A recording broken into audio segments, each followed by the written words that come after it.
15 November 2025 তারিখ থেকে গাড়ি চালকদের জন্য কিছু নিয়ম পরিবর্তন হতে চলেছে।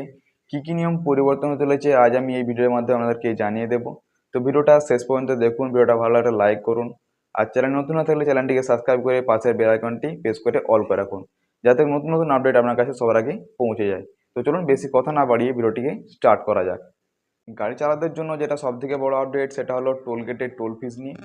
আগে আপনারা টোল গেটে টোল ফিস দিতেন, আপনি যেটা টোল ফিস সেটা দিয়ে আপনারা চলে যেতেন, কিন্তু এখন থেকে ওই নিয়মটা পরিবর্তন হয়ে গেছে। ওই নিয়মটা পরিবর্তন হয়ে টোল ফিস আপনাদেরকে এখন থেকে এক্সট্রা চার্জ দিতে হবে। মানে আপনি যদি ফাস্ট্যাগের মাধ্যমে পেমেন্ট করেন তাহলে আপনাকে কোনো চার্জ দিতে হবে না, আর যদি ইউপিআইয়ের মাধ্যমে পে করেন তাহলে আপনাকে 1.25 রুপিস% হিসাব দিয়ে আপনাকে পয়সা পেমেন্ট করতে হবে। এবং আপনি যদি ক্যাশ পেমেন্ট করে থাকেন তাহলে আপনাকে ডবল পয়সা দিতে হবে। আমার মতে আপনারা ফাস্ট্যাগ ইউজ করুন। ফাস্ট্যাগ ইউজ করলে আপনাদের সেভিংসটা বেড়ে যাবে, আপনাদের কোনো এক্সট্রা দিতে হবে না। আর ইউপিআই বা ক্যাশ পেমেন্ট করলে আপনাদেরকে এক্সট্রাই দিতে হবে। আর সরকার এই নিয়মটা চালু করার মূল কারণ হলো অনলাইন পেমেন্টকে বৃদ্ধি করার জন্য। তো চলুন আমি আপনাদেরকে স্ক্রিনে দেখিয়ে দিচ্ছি, আপনারা দেখে নিন